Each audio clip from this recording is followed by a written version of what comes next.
Now I want to present our dear professor, Purushottama Bilimoria, who already joined us. Please probably he will say some words to our panel, philosophical panel.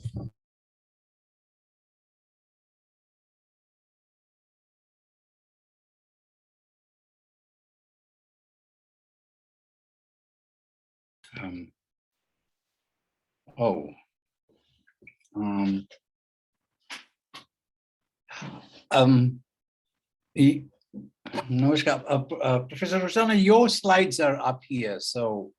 But we see you. So we see you. Just I can stop my demonstration. Okay. Oh, that's right. Great. Okay. There we are. So I have my slides up now, so I can slideshow. All right. Okay. Well, thank you very much. Namaskar to everyone, and I'm very delighted to be in this session and in this conference. In fact, the last 2 days have been taken up signing all kinds of papers and documents than I've ever in my life, it seems. But it's a wonderful wonderful opportunity to meet a lot of people and do wonderful things. So I will begin this talk, which is going to be on negation and the long journey of negation from the Nāsadīya Sukta in the Ṛgveda, the 10th mandala 1291, via antyantābhāva, which is in the Mīmāṃsā school, to asat, sadasac, ceti, sadasan, neti, kramah in Candrakīrti. So I want to show how from sat, asat in the Ṛgveda, we come to something very close to it in Candrakīrti via, I will argue, the Mīmāṃsā, the grammarians, the Mīmāṃsakas, and Nagarjuna as well. So if you bear with me,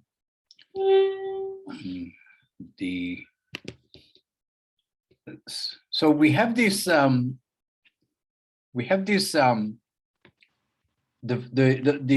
verse, the Sukta in the Ṛgveda with asat, non-est, and sat, which I call est, of course, not is and not is, and the Mīmāṃsā theories of negation and absence, bhava, which is the loci of non-existence. And then I will also be bringing in some Jaina epistemology, the Jaina epistemology of Syadvada, and especially Shaptabhangi.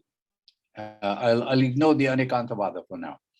The Buddhist dialectic and how this emerges in the reductio ad absurdum, the prasanga dialectic, and from that the derivation of emptiness, the doctrine of emptiness, and the Chatushkoti, the proposition, the assertion of the state of emptiness, the thesis of emptiness, with the double negation or binegation, as some people might call it. Neither is it, nor it is not. And I will ignore the last part about Heidegger, because we won't have time to go into some similarities that I observe and find in Heidegger for another occasion. All right, so here is the verse to begin with, and interestingly, I wanted to show that it actually begins with, of course, it's the order of words in Sanskrit is very different to the order of words in perhaps English, certainly, and maybe other in the European languages. But one thing is clear, that the first iteration is na. I should say just na asat, right? So that's the interesting thing that I find here, that it begins with a negation already, with a negative a prefix, nan. So in the beginning, there was neither non-being, asat, nor being, sat, neither night nor day. What was there? Bottomless deep. So it was almost as though we were just going down into abysses of nothingness. There is nothing that's solid or even sat. And if there is one, there is doubt about that. So the interpretation of that, this I've taken it from a scholar called Pachiti in 1991. So it actually conforms with kind of logical derivations that I would make myself. So there was not what is not, and there was not what is then. So there was neither, one might say, nothing, but nor was there anything that was or that is, in other words, existed. Both what is not was not, and what is was not. So there's a assertion that, well, maybe they were both there, the what is not and what is together. What is not and not. What is not was not. Okay, so that's the denial of that, and then this is the assertion of that. And then the third one, what is not was there, and what is was there, but the negation of that whole copula, the negation of that whole conjunct. So then it becomes the disjunct. But it's also the denial of the disjunct. So this is the disjunct, and then the denial of the disjunct too. So it can neither be asserted nor denied that what is not was not, that what is was. So it can neither be asserted nor denied. That's the sort of, it's almost the four-cornered tetralemma that one is being thrown into. One side is assertion, the other side is the denial of that, the other side is the denial of that, the other side, and the other one is the denial of the whole lot. So you can neither assert nor deny. So finally, what was neither what is not, nor what is. So here you get the neither non-existence, no existence. So you can see that this logical process of thinking must have been there for them to have come up with this particular assertion in the first place. Neither non-existence nor existence, right? Neither non-existence nor existence in the beginning. And that unpacking is not been done by people. They say, oh, well, this is, some people, some Indologists say, oh, well, this is really just related to the sacrifice, to yajna. But I think it's much more cosmological and philosophical than it is, so simply a play with some kind of ritual process. And of course, this is Ṛgveda. This is not the Brahmanas. This is not the Samaveda or the Yajurveda or any of those. This is very much in the very early hymn. So the Mīmāṃsākas come along. So excuse me, I have to tell this. Too much noise. No vacuuming. No. This is sorry about that. It's the cleaning person that came in so late. The Mīmāṃsā, 4 types of negation. So there is a prior negation of something, the negation of curd in milk by its theory of asat karya. The effect is not prior to its cause. So it's antecedent non-existence. The cause, rather the effect does not exist prior to the cause. So it is the asat, and which is of course the opposite of satkarya, which says that the effect exists already in the cause. So the curd is already in the milk, or the yogurt is already in the milk. But this is a denial of that, the first one. The second one is the posterior negation, the non-existence of the milk when it turns into curd or butter. So there's another negation of something that's already happened. The third one is the mutual and relational negation. The horse is not a cow, and vice versa. Rama is not Lakshman. The horse is not white. Rama is not honest. Okay, so that's the sort of mutual negation. And then the fourth negation is the absolute negation, the negation where or something that is asserted does not actually exist at all. And it cannot possibly exist in any possible world. So the hare's horn is something that does not actually exist, right? We speak about it. Some people will say, the Mīmāṃsākas certainly, and the sorry, not the Nyayakas, maybe the early Nyayakas, but the Jains, and I would, one would say the Buddhist as well, would say, well, God is one of those concepts that comes with absolute negation, because, the minute you say that, you're also saying that it does not exist. Or the skin below its head is not hard. This is just to say that the skin below the skull, it's not hard, but that's preposterous, because the skin is actually hard. So the what's happened here? So the Nyaya added a fifth one: atemporal non-existence, the blue of the sky in blue sky. Properly speaking, it's a non-existent entity, right? It's a so there is another category that's been added. The Nyayakas were the first, and it's been followed through by modern logicians like Richard Silverman and Graham Priest, that you could actually say some non-existent things are actually real. They're non-existent, but they're actually real. So the property of non-existent entity, it was actually first developed by, thank you. No.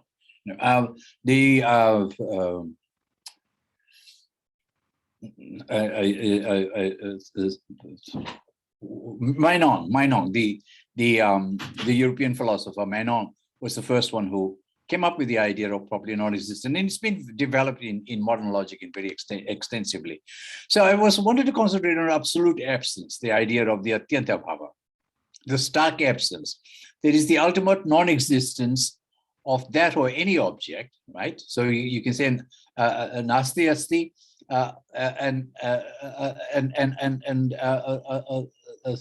so it's the Nasti antyantābhāva is probably the other way of saying it too.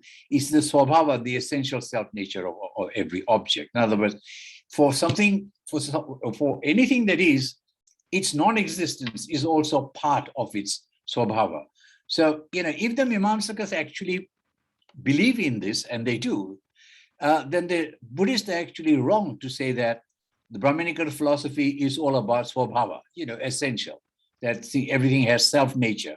When in fact, there's never been the case until perhaps Ṛgveda Vedanta, the assertion that well, not everything is real, only Atman has swabhava, right? The only Atman has self-nature. Everything else is mithya.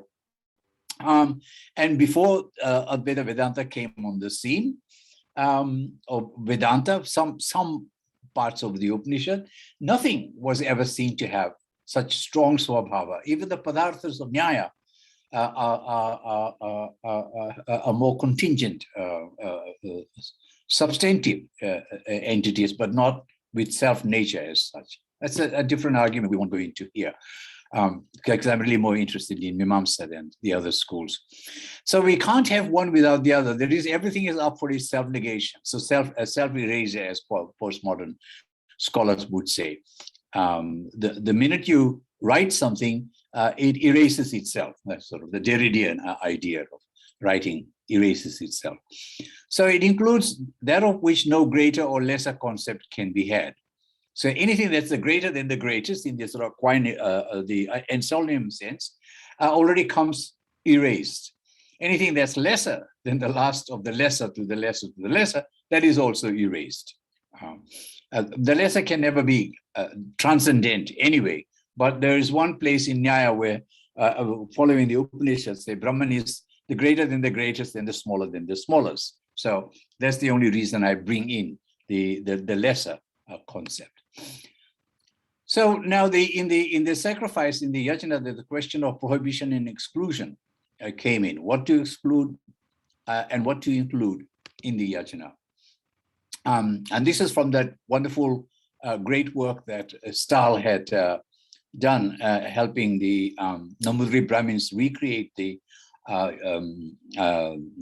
Agnichayana sacrifice after the yajna after many centuries actually. But here the pramana, the idea of measuring, the idea of exclusion are all included and derive much from Mīmāṃsā text. But the important part of this is the vidhi part. And interestingly, the vidhi, which are the moral statements, the injunctions, ought, the ought kind, deontic, in other words, it's done for the sake of duty. Immanuel Kant would say duty for the sake of duty. I would say here is duty for the sake of dharma, or for the sake of apurva, creating some higher result, which are not for the individual necessarily. It could be for the running of the universe. So let's say that P is the injunction, the obligatory operator here. The three kinds of vidhi: regular, imperative, or non-exemptive, namely nitya, that is categorically, and they're non-conditional. One just has to do this yajnas, and then those are imposed by circumstances. Nemitika has conditional to some greater good, some things that might be desired. So, for example, a cow or a son. The optative prudentially conditional, that is conducive to some desirable or potential effect, come here, and is non-prescriptive. So, for example, my desire to come to Moscow probably would fall into the prudential conditional, because it's something that I desire and will have some good effects. So that's the idea, right? Today is also the eclipse. It's a lunar eclipse. In most parts of the world is visible, and there will be many yajnas done today for the eclipse, and they will fall under, for the Mīmāṃsakas, fall under nitya. For some other people, nemitika. For some other people, maybe kamya. But it definitely is associated with vidhi that is unconditional. So so you have both the inclusion and the exclusion. So the exclusion ones, the prohibitions, come under the pratisheda and the nisheda. I'm sorry, the diacritics have been left out. Prohibitory negation. So I'll call them the PN type. And then there's the vipratisheda, the mutual prohibitions. So negation proper admits of three types. Prasajya, mutual prohibition, always combines with pratisheda, so that it is prasajya pratisheda. This is a type of negation. It's a type of negation the Buddhists also recognize. Then you have the pariyadasha exclusion, the exclusionary type of negation. It could involve any one of the prior four ontological negations. And then the vikalpa, the nivritti, differentiation, could be a polarity construct, a thought, so basis in reality, illusions, delusions.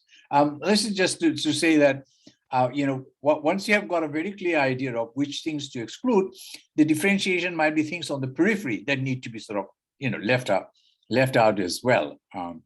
As suppose in a sacrifice, it was necessary for a cow to be present, not necessarily a sacrifice for the cow to be present, but somebody brings along a goat. The goat is an exclusion. But then somebody brings along a rabbit. Well, in some cases, the goat might have been admitted, but in this case, a rabbit is so completely, differentiated, not even part of the exclusion. It's just not accountable. It is somebody's delusion that a rabbit could even be brought forward. So the obligatory sense or show force of P operator.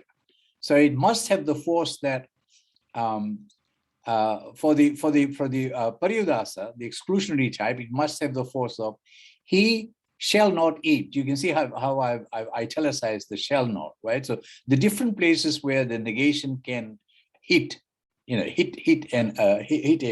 expression.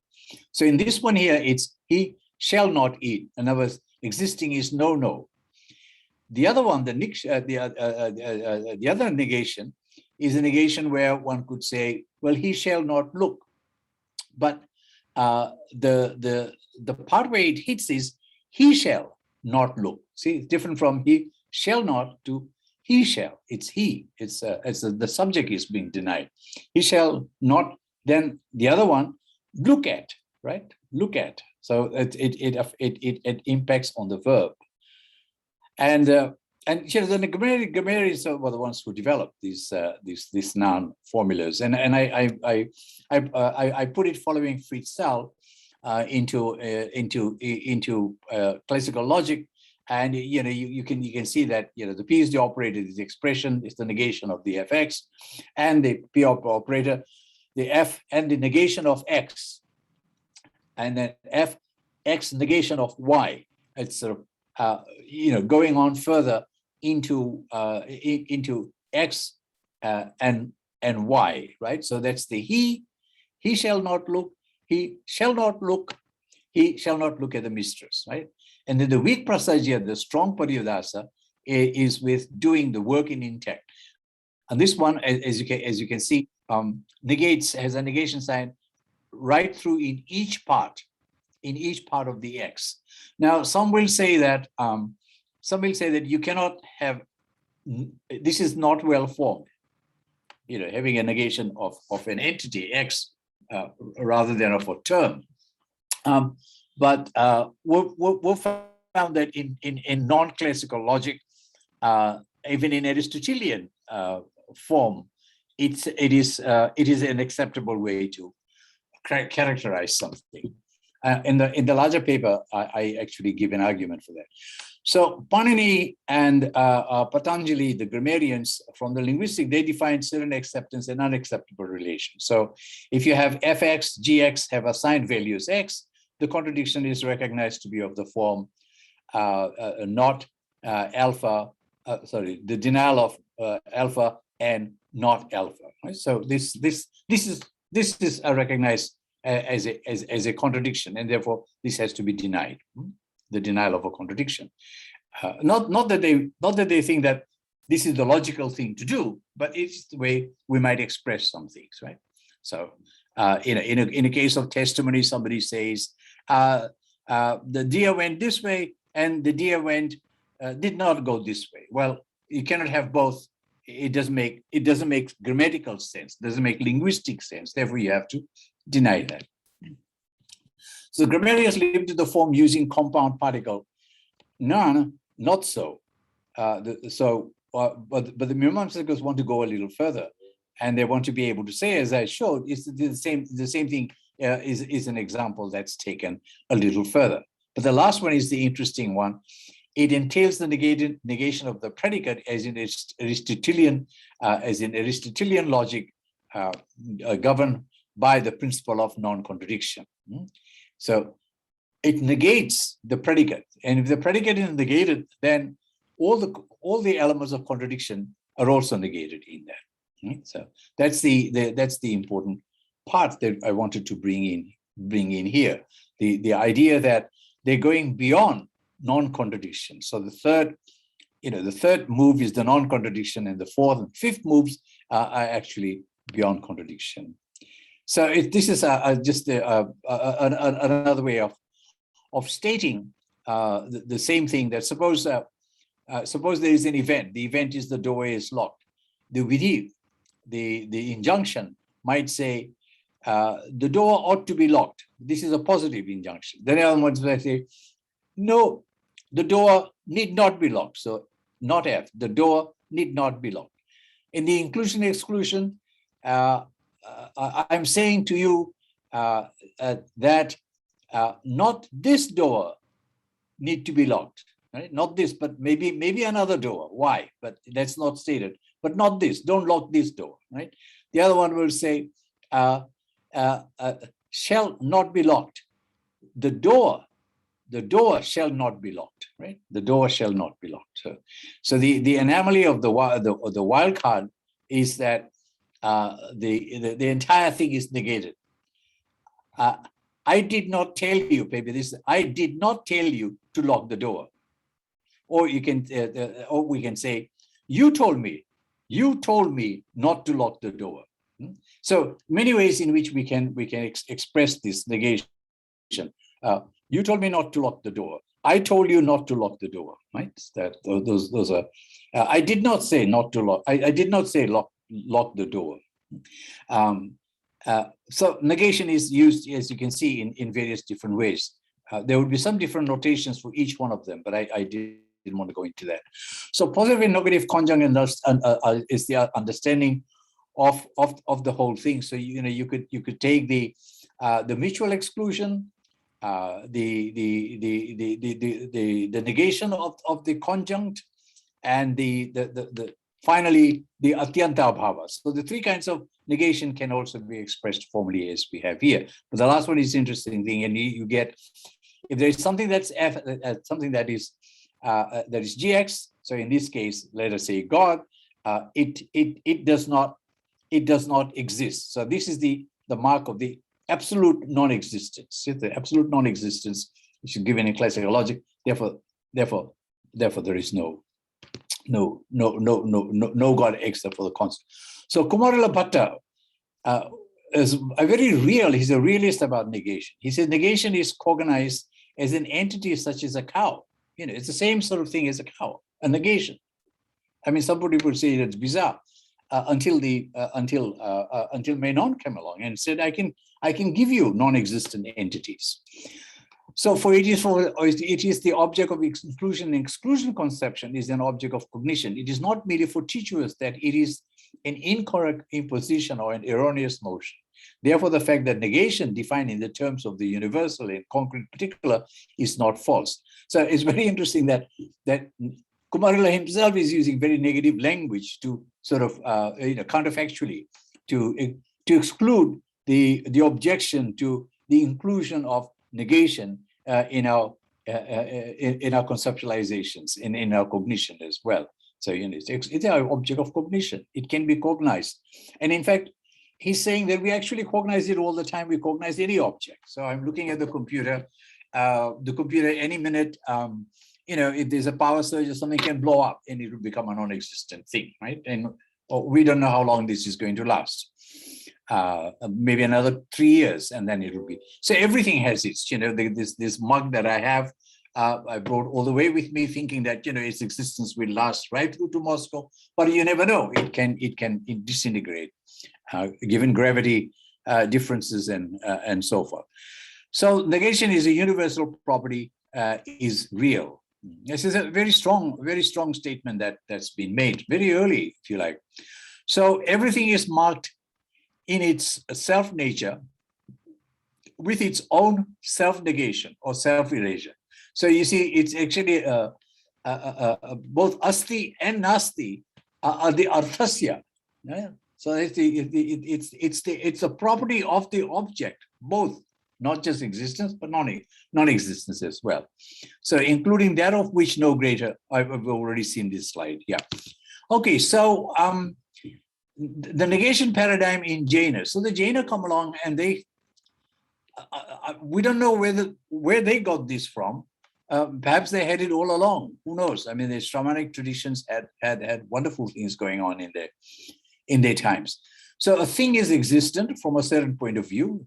What they're adding is from a certain point of view. They're adding because they believe in antyantābhāva. There's no one particular absolute position. So everything is to be viewed a bit like in relativity thesis from a certain perspective. From a certain perspective, a thing is existent. It is non-existent from another point of view. It is both existent and non-existent in turn from a third point of view. So you can see the combination of both existent and non-existent third. It is indescribable that it is both an existent and non-existent simultaneously from a fourth point of view. So from a fourth point of view, it is both an existent and non-existent simultaneously rather than from a different perspective as the first one. And that makes it a little indescribable. The fourth one is the fifth one. The fifth one is the combination of the first one and indescribable, the fourth one. So it is existent indescribable from a fifth. It is non-existent indescribable from a sixth. So you take the two and bring it here, and the four. And the last one is the most interesting. It is both existent and non-existent and indescribable from a seventh point of view. So both in existent and non-existent from a seventh point of view. Okay, so that's stated again in the same, in slightly slight different. This is from Professor Matilal. Slight different description of what's going on. And as we said, this is what the reasoning of the Saptabhangi is articulated as in the Jain tradition. So the long and short of it is, in the Jain tradition, you also have the combination of existent and non-existent in various mutations, not just one, but 2, 3, 4, 5, 6, 7, 7.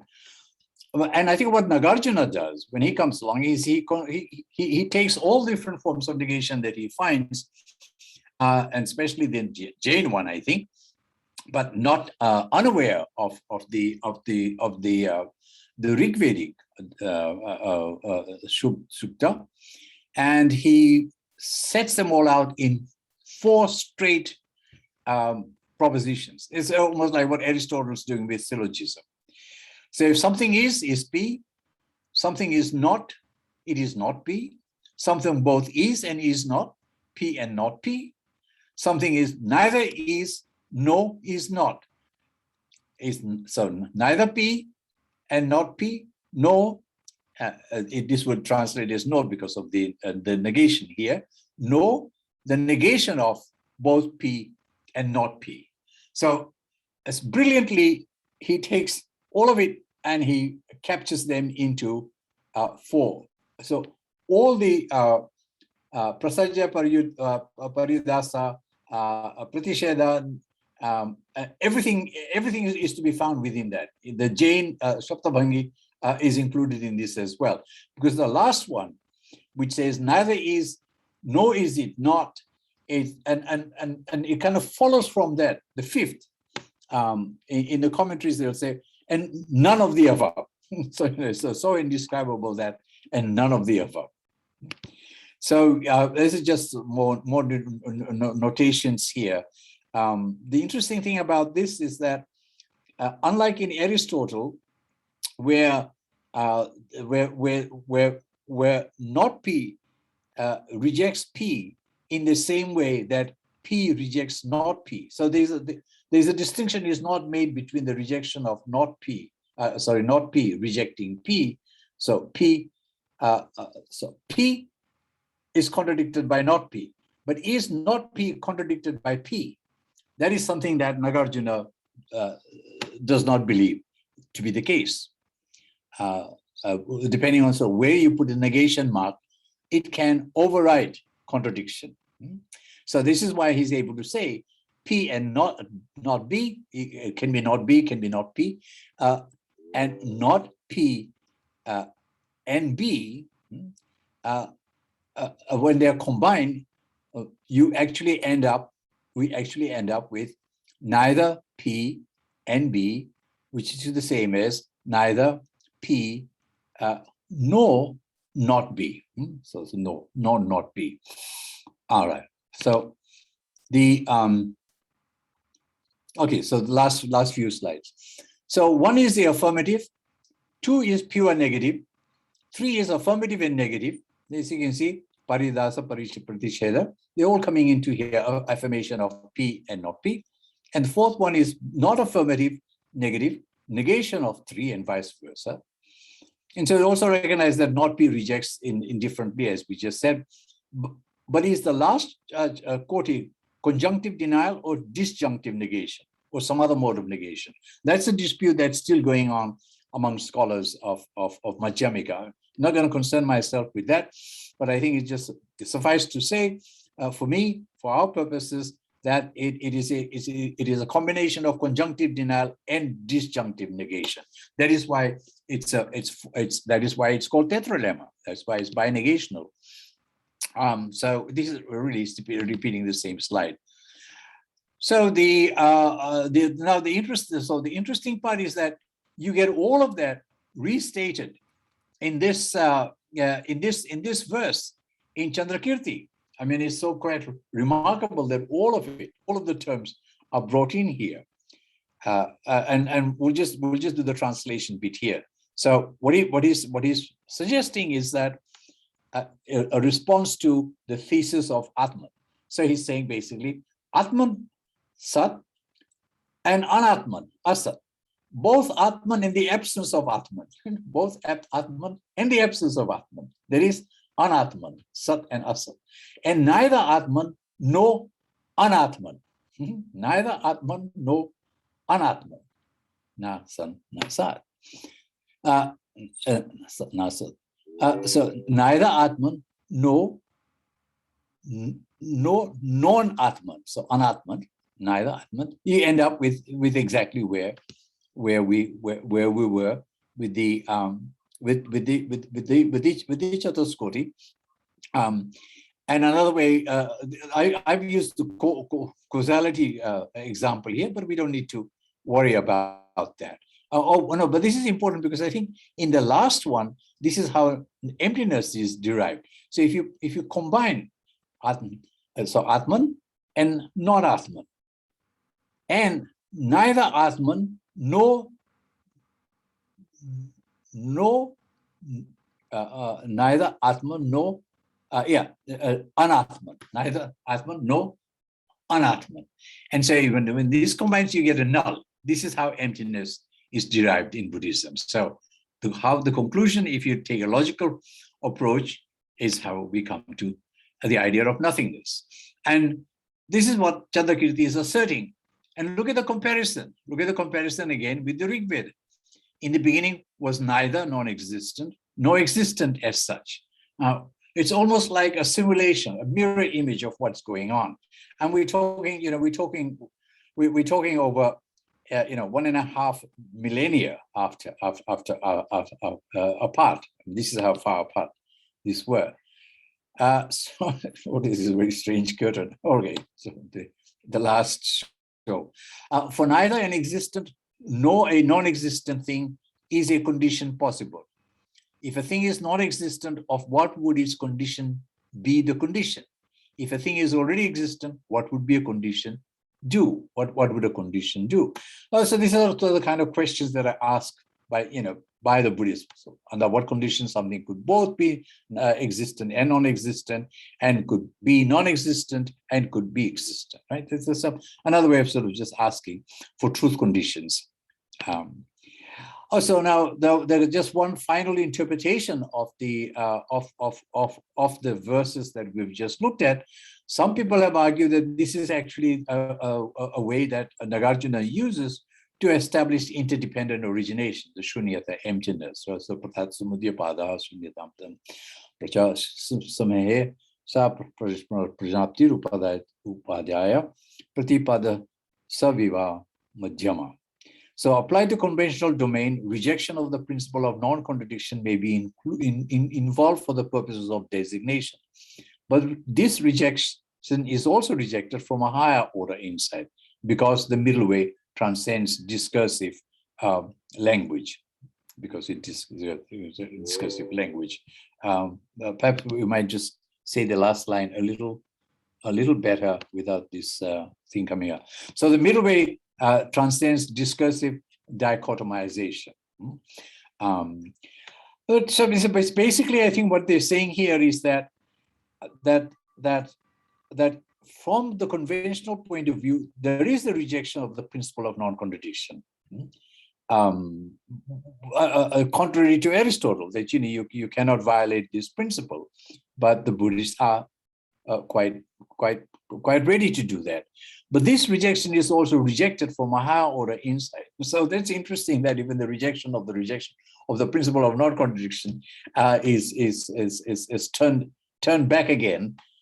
Maybe because, I don't know why, maybe because it's indescribable, maybe because it doesn't concern them, maybe because contradictions don't matter anymore from the Buddha's point of view, from the enlightened point of view. These answers are not very clear, but it's not really quite the concern that I have. It's interesting that in certain other forms of non-classical logic, Boolean logic, biologic, and paraconsistent logic, this statement will not trouble the people at all. They're not worried about the facility with which Nagarjuna can actually state this, especially in paraconsistent logic, which is sort of developed actually out of a school of logic in Brazil first. That's now quite popular. All right, so the final. So K.N. Jayatilika, a Sri Lankan Buddhist scholar, had this to say. I have actually collected lots of interpretations of the Chatushkoti, but this is the one that stands out most for me. The method is intended to reveal the limitations of logic and language. And the principle of negative application of the Chatushkoti derives from the conceptual schema, which consists of the 4 dyadic propositions, such that the totality leads to contradiction and hence to total annihilation. So it's a total breakdown of logical symbolism. So he's saying basically that, where you have the Chatushkoti, the idea is that it self-annihilates itself. The idea that the condition for the possibility is its self-annihilation. I think it's so if we take this to be the Chatushkoti as well, the final one is the complete denial of any possibility of assertion. It's a bit like the liar's paradox, saying that this statement is a lie. You can't get anywhere with it, because if this statement is a lie, then it's not true. But if it's not true, then this statement cannot be a lie, right? So there's a breakdown of. I was asking, was this caveat and skepticism anticipated in the Ṛgveda Nāsadīya mandala? Now, I say yes, and as a scientist, I then have to end and say QED, my case is established. Some people will say no. Some people will say we don't know. Some people will say it's the wrong question. And I would like to leave you all with that, and maybe I'll stop sharing the screen. Okay. Over to you, Professor, if you like to open for discussion. Thank you for your presentation very much. And does anyone have question for Professor? Please ask.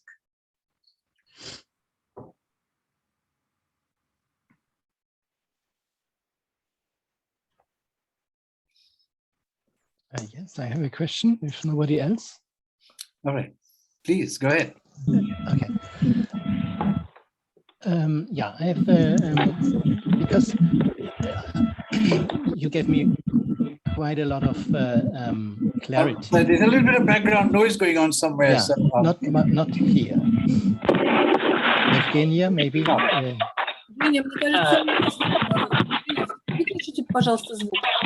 Ой, прошу прощения. yeah, Evgenia can, yes, you can, right. Okay, so much clarity for me and my life with this approach, and I found it really fascinating.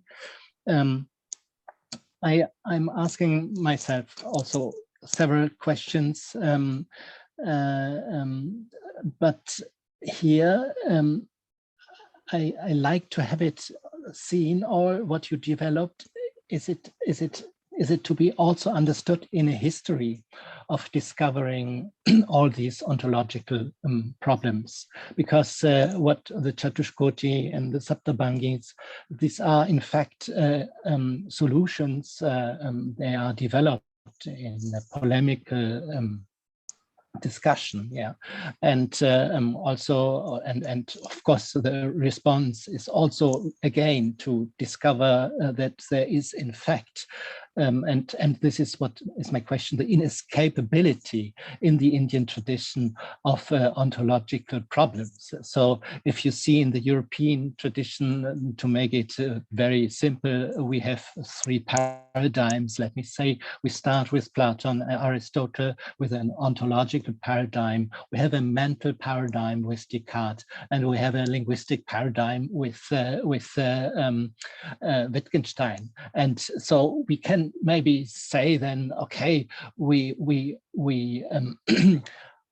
solved every discussions of ontology because consciousness and language, for example, are more important for us then. But if I see the development of Indian philosophy, I always see that the problem of ontology is coming back in a very manifold variation. So if I have even in the 12th century, the discussions between Advaitins and Vishishtadvaitins, when the Vishishtadvaitin is telling to the Advaitin, if you would like to join my discussion, you have to accept the reality of your own argument. Yeah, and you cannot join my discussion if you cannot accept that your objection, so to say, is true or has an ontic value. But before, for example, this asat anivacaniya, which is developed also in the school of Advaita Vedanta, right, they also have this problem. They try to solve the problem of reality. So you can go on with Nyaya and discussions, and maybe the Buddhists were very strong, but they cannot also hold their position, in fact, over centuries, because they cannot really give a good answer to this inescapability of ontology, which in fact, with the rise of monotheistic tradition, becomes again very, very strong. Yeah, I see that there is a hand in hand going with a proof of God and a proof of being always of always being present. Yeah, so in later times, so always comes this ontology back, and is I think it's a paradigm that up to today's discussion between pundits is very important. It's still there. Sorry. Hope I understand my question. It's very, very important question. Very, very important. I'm very grateful that you raised this. It actually gives me the opportunity to say something that I should have actually in the opening introduction, to sort of ground this into as to sort of what branch really in a way of philosophy or inquiry that I'm coming to this from. But yes, the question of, you see, I mean, the question of ontology, if I put on my, sort of Heideggerian hat or Western philosophical hat, I can fully understand and fully appreciate the premium of that concern, of that question. However, I do believe, that one of the strong points in the tradition, in the Indian tradition, is that they actually developed, they were more interested in developing measures, as it were, pramanas, by which anything of ontology and anything of metaphysics could be established. So one of the reasons I showed that picture of the pandits with the Brahmins with the stick, doing the measures and so forth. So the pramana comes before actually establishing the yajna. So they have to have these things worked out symbolically, architecturally, if you like, in design and so forth. This is so very important that people tend to sort of overlook that. So one of the things that Bimal Matilal taught me was that there was that epistemology was always preceded concerns with ontology, with metaphysics and so forth. And until you can establish the grounds and the foundations for epistemology, which is what Pramanavada is really, people will fall apart in their argumentation because they cannot agree on any two terms. They cannot agree on how we're going to enter into discussion. It's communicative, is a discursive ethics, if you like, sort of using a Habermasian sort of sense of communicative discourse. Things have to be laid out before we actually begin. So you're right. Yes, people might say that yes, you have to agree with my form of argumentation and so forth. But there's no reason why a tradition cannot work this out, independently of the different fighting schools and so forth, and say, look, let's set this up and let's not be partial to this. And in other words, let's not align this to our metaphysics, to the ontology that we want to achieve at the end. In a way, Nyaya actually did that. But then they used the same epistemology to then establish, all kinds of ontologies and so forth. But I think that you could use Nyaya as we can use Aristotle, in the way that sort of the way in which the Arab philosophers looked at Aristotle was sort of quite different from the way Greek philosophers and much later medieval Christian philosophers looked at Aristotle. Aquinas looked at it very differently to how Averroes, for example, or Ibn Sina and Ibn Rushd and people like that had looked at Aristotle's logic. So I think what's happened is that our whole sort of a concern with pramana, in any of the traditions, Jain, Buddhist, and the Brahminical tradition is all caught up with what is it that they're trying to establish, metaphysically or ontologically, to use your term, and lost sight of the grounds of argumentation. I think that's what I wanted to. I want to retrieve from the tradition. That's why all my my major works are all have pramanas in them. Even the Routledge History of Indian Philosophy for me is another pramana work. Sort of setting up the kind of epistemes that are necessary to proceed with the arguments. Yeah, I'm interested in what people want to say ultimately about transcendence, or about what there is or what there isn't and so forth. How many padarthas are there and so forth. But they don't. They're not my primary concern. And I think that we might be imposing a bit too much from the Western tradition if we're looking for that. If we're looking for that in the Indian tradition as well. And with all due respect, I think Wittgenstein probably moved way away from ontologies at the end anyway, as did people like Quine and so forth. This is why they worked so hard to establish logic as an independent, a discipline totally independent and divorced from. Divorced from. So when I talk with Graham Priest, for example, my colleague at Melbourne University, and I say, but it's really all about establishing emptiness, isn't it? Because he's interested in Catuskoti and so forth. And you know what he said to me? He said, Purushottama, he said, I'm not doing metaphysics, I'm doing logic. And I thought, this man is going into Dogat, he's going into Nagarjuna, he's going into Sri Harsha. He's looking even interested in Sri Harsha. And I think, but do you want to establish emptiness over Brahman? He said, I don't care. That's not my concern at all. So I'm interested in because he's got a big book on non-classical logic, and he said, I want to just show that logic can be done differently. That there is a plurality of logic. And what I wanted to do here was to show that there are pluralities of ways of looking at negation.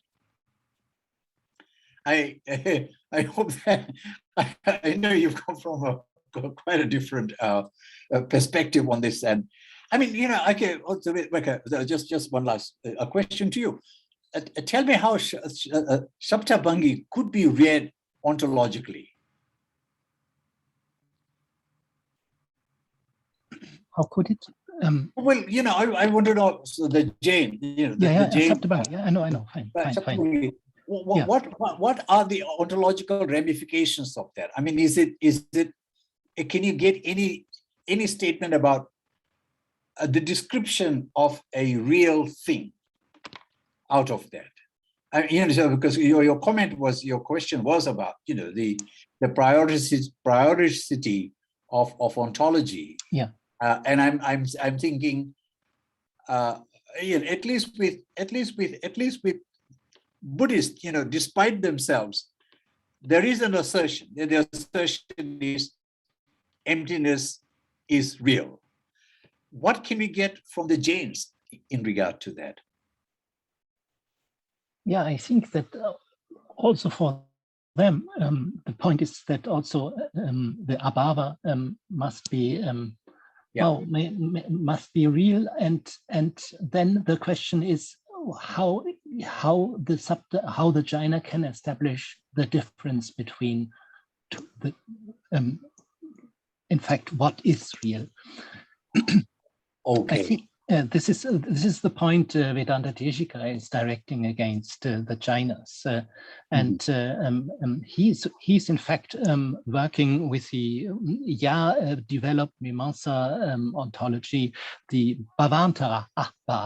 Yeah, this is the term he uses. So the abhava is in fact another bhava. Yeah, it's nothing else. It's not different from bhava, but another bhava. Abhava is bhavantara abhava. Yeah, bhavantara abhava. Even if I say that the substance the substance can be in a state of non-existence. Yeah.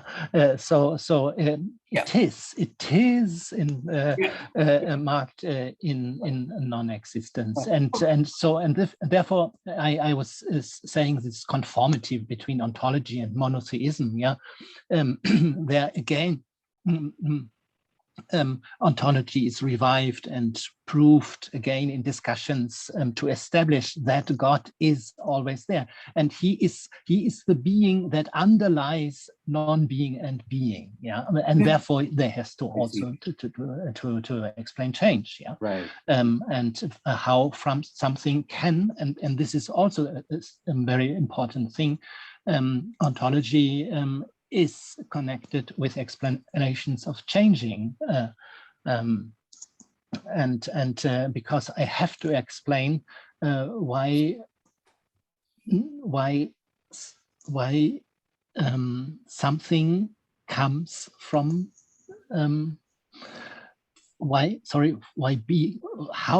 how can being non-being and non-being being, yeah, and how this is the process of change of avastha santana, yeah, so different states of it is not as you see as the Mīmāṃsā say abhava is a thing I can give you. No, abhava is a state of a substance which is always, yeah, so this is which is always and can never be destroyed. Yeah, right. And therefore I was saying I was also my question, is there a development? Is there a development, or do you see a development of maybe it's not ontology, then it is the logic of ontology? Okay, I think, well, this is good. Thank you for bringing that in. I do see that. So Victoria, excuse me, I don't want this to. Is really interesting. I mean, I've come all this way to have this discussion. I live on it. If you don't give me a debate, I will buy it. This was a line from Bimal Matilal. And in Oxford, you can walk into a shop and buy debates, of course, arguments. The Blackwell bookshop. Richard Sarabjia might be sitting there. Who knows? All right. So what I see happening is this, really. So let us say yes. Okay, there is a development of ontology going on at the same time as logic, which is checking the development all along, right? It's the checkpoint. So as I see it right now, I think the asat side develops one line, and the sat side develops another line. The asat side ends up as far as I see, it kicks in and again over. It kicks in the Mīmāṃsākas, kicks in with the Jainas, and it kicks in with the Buddhists, and you end up with emptiness, if you like. That is the real. I wouldn't even say it's bhavantā-bhāva. I wouldn't say abhava. I wouldn't say that it's that there has to be a base for abhava to actually be. The abhava is not just a state of transience, change, and so forth. It is that's what it is. So abhava is the foundation. Bhava of any kind, meaning in Shankara, you can say that it's an upadhi or it's a adhyasa. The bhava, that's the only way it comes about. I don't know that Brahman for Shankara. I'm taking a very Gaudapadian sort of a reading of that. I don't know that is the sat part. I think that is the asat part. The jagat is the sat part, right? And I think that's what's going on in Buddhist, and I think to some extent that's what's going on in the Jain as well. On the sat side, you have the development in the Upanishads, but the Chandogya Upanishad actually is very clear. It says, we heard that there is a view that people say that everything came out of asat, everything came out of nothingness. But they said, how can that be? And the question is just left at that. How can that be? Of course, the same question as Ṛgveda had asked. But then, of course, Brihadaranyaka Upanishad and other Upanishads come along and they want to establish Brahman as the Sat. So that dialectic of Sat and Asat is going on. And I think my point of bringing Candrakīrti was to show that dialectic is there. The Buddhists will tilt it this side. That's their commitment to the ontology. But I think that they are also giving us some logic to think through that. And all the Vedantins that you just cited, Vedanta the Deshika, and so they right through to the Dharmaraja Advarindra, the Vedanta Paribhasha authors, Shureshvara, or mostly I'm thinking Madhusudan Saraswati, right? They're bringing in Ishvara back into Advaita Vedanta again, and so on. And I think, and later Nyaya, rather middle Nyaya, what Bimal Matilal called the middle Nyaya with Udayana and Bhashavargya, some of these people, they are bringing back Ishvara into the picture. But to me, it doesn't make difference whether it's Ishvara or Brahman or some other kind of Sat, Purusha or Sankhya, for example. Vaiseshika did not quite have that. The categories don't quite, for me, play the same role, except the dravyas, except some of the dravyas in Vaisheshika. So I think that the Brahminical school had this pull to support and establish and to defend Sat as the basis all along. But I think the non-Brahminical schools, and this is why Mīmāṃsākas are called Nāstika, because they want to say Nāstik. I mean, for them, even Ishvara is antyantābhāva, right? It's antyantābhāva. It's not bhava of any kind at all, because it's not even the non-existent, the abhava of a bhava. It's abhava atyanta, right? So that is like Menon's idea that you can have non-existent entity, but don't ever think that it is the same entity as this entity here. So I think this is an interesting way of looking at that the hiatus, the split, remains and goes on. And there's been very Bhava Viveka. Some of these people have tried to sort of bridge the two things together, and then the Yogacharyans come and split it away again. So you have the Abhidharma try to sort of establish the asat back again, and the other Buddhist, I think Swatantra, maybe one of the Mahayana. Sautantrika. So some of the Mahayanas were sort of inclined towards accepting a little bit. Candrakirti at some point is a little more conciliatory to the Advaitic sort of position than Nagarjuna might have been, right? So the long and short of it is that I think, yes, the project is, if I can split ontology into ontologicus, you know, and you can't have one without the other. Yeah. Okay.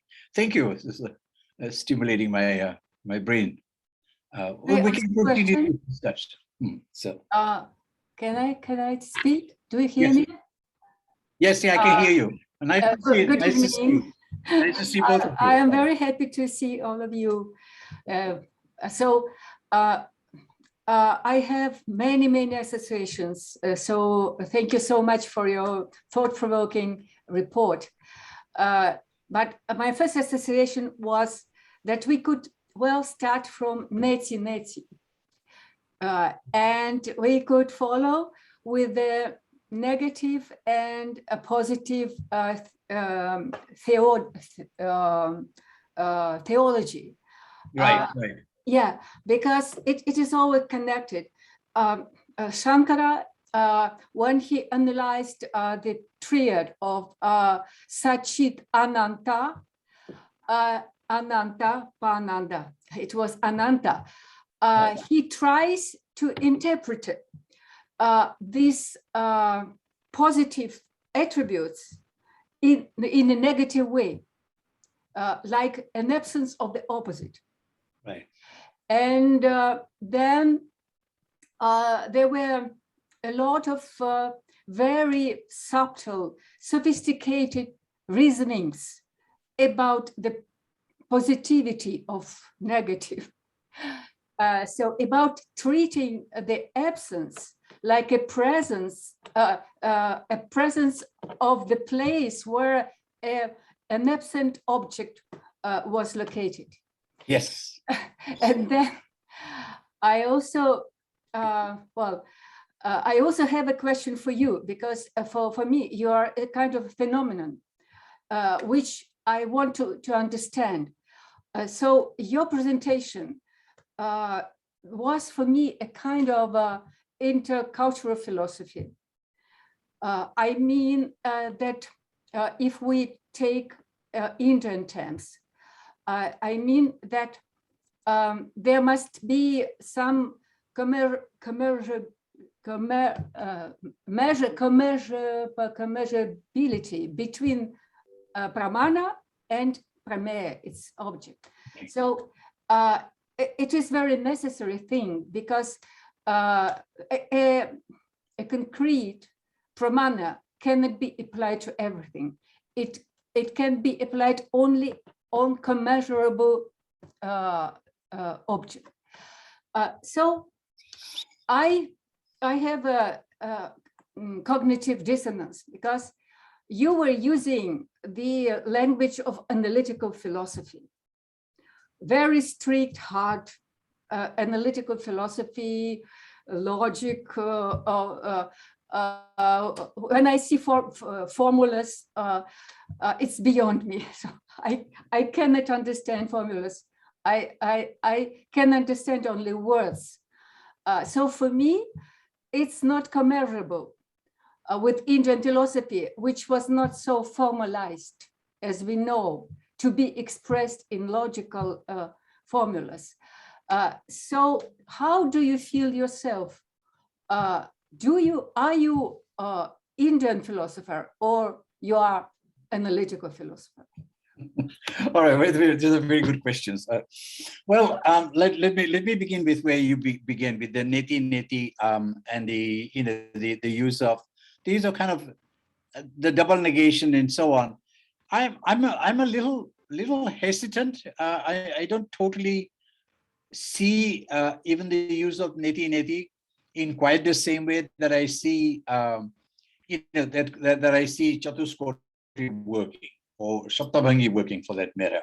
I see it more like the via negativa. It's already they've already decided on the end that they want to achieve, and they say, you know, by negation of this, that, the other, you will get to that. I prefer a logic that begins without any ontological presupposition. So, you know, this is the discussion just we had with Professor Marcus, that I'd like to be able to sort of have, you know, with all due respect to your aligning prameya with the pramana, I would like to have, you know, a pramana that I can conceive of, you know, construct, and then see whether it yields any prameya or not. If there is no prameya, it's not going to, hurt my soul, if you like. You know, I still have the pramana. That's important, right? And I can use it in another possible world. I can use it in another generation down the line. I don't think that. I would, I would like to align it with either subject or a predicate. I mean, I think in that sense, you know, linguistic expressions are formal, even though they have, you know, subject and predicate and so forth. But they don't need to be. They don't need to answer to real entities and real objects out there. The measure can still go ahead. Okay, so that's. I think yes, the neti was probably an attempt to reconcile itself with a lot of the sort of negative language, the negation language, rather than negative negation language that was kicking around, if you like, you know, all over the place. But I'm always surprised that in the Upanishads, you know, they don't go back and explain what is going on in Nāsadīya Sutta, for example. I mean, you know, Chandrakīrti Upanishad, as I mentioned in the response to Professor Marcus, makes some reference to that. Some people believe that, but then, you know, dismisses it. So I think it's because I think they knew that the end that they wanted was the prameya of sat. So, you know, you're going to turn your pramana around to give that. Now, as to the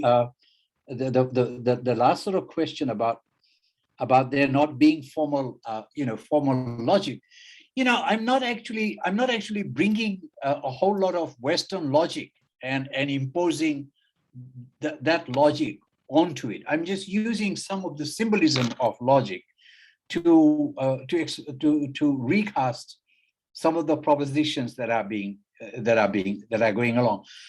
I suppose I can do this without using any formalization at all. I mean, and you know, Candrakīrti is definitely doing that.